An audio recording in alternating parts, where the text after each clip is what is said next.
Dragi naši, mađioničar Vanja ima u ponudi novu avanturu za djecu.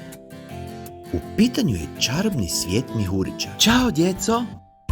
Unaprijed snimljena video predstava za djecu u kojoj ćemo praviti male, velike i najveće mihuriće. A ne možemo ni bez trikova. Pravit ćemo neobične mihuriće.